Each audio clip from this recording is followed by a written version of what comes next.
Falcons win, Falcons win, Falcons win. The Falcons have just defeated the Dallas Cowboys 27-21. A litmus test that a lot of people said this could see how good the Falcons are, but a lot of people actually, from a betting perspective, had the Falcons not to cover the spread, which is neither here nor there. But I will tell you this. This has been one of the best Falcons game from completion and from all three phases of football. We see what the potential of this team could be, and it really showed against the Dallas Cowboys. Now, a lot of people are going to be in the comments saying Dallas Cowboys had a lot of players out. Dak ended up getting hurt, which we were up by 2 touchdowns at that point, but that's neither here nor there. CeeDee Lamb got hurt, but at the end of the day, the Atlanta Falcons beat another NFC opponent, and they win. And they improved themselves to be 6-3. And hopefully, depending on what happens between that Kansas City-Tampa Bay game, they get another game ahead in their division.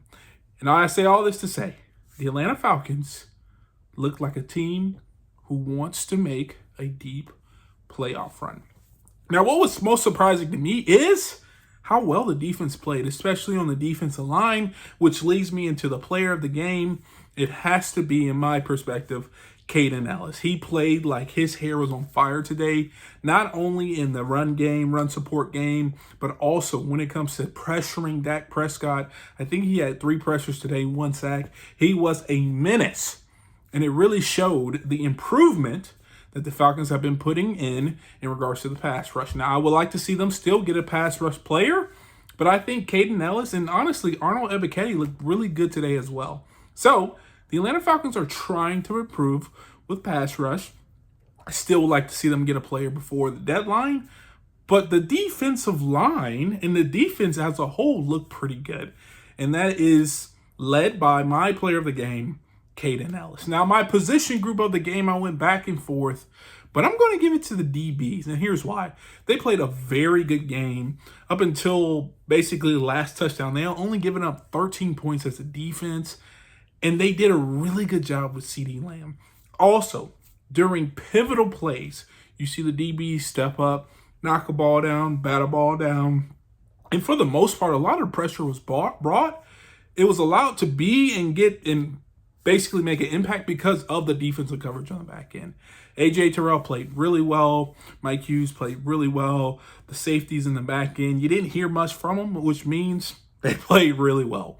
And so for the whole part, I mean, just for the entire game, other than when they started to kind of let off the gas at the very end and play super conservative, the DBs really won pretty much every snap. And so because of that, I'm going to give it to the DBs as the position group of the game. Now, in terms of what the Falcons can improve on, I would just say finish. They played really conservative at the end, but they did finish in a way where it comes to onside kick. They were able to recover the ball, but I would just like to see them finish more. I wouldn't like to see a 27-21 point game. I would like to see a 35-13 game. Just go ahead and finish them, clean them up, and move on. And so that was something that I would say if they could work on, I would say finishing. And then just special teams. There were some special teams blunders today. There was a missed extra point. There was a point in time where the punt returner could have caught a pass, but he did catch a punt and he didn't, and the ball was down on the 1-yard line. There was their guy Turpin, he almost had a touchdown. And so special teams need to be cleaned up today, and I think that's our opportunity going forward. All this said and done, the Atlanta Falcons won, and they are on their way, and they looked really good against a team, and a Dallas team that people said they are going to figure it out sometime soon. And they didn't figure it out against the Falcons. So I'm feeling really good about my Falcons. Next opponent, we're looking ahead to New Orleans Saints.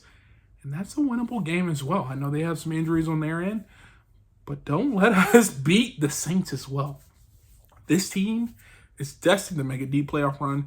And if they continue to stack wins, they might come out on the top of the NFC. You mark my words. But if you agree or disagree with me, what I just said, and in this video, please leave a comment down below. Let me know. And if you want to see more videos like this one, like, for instance, who I think the Atlanta Falcons should trade for before the trade deadline, check this video out right here. And like always, peace.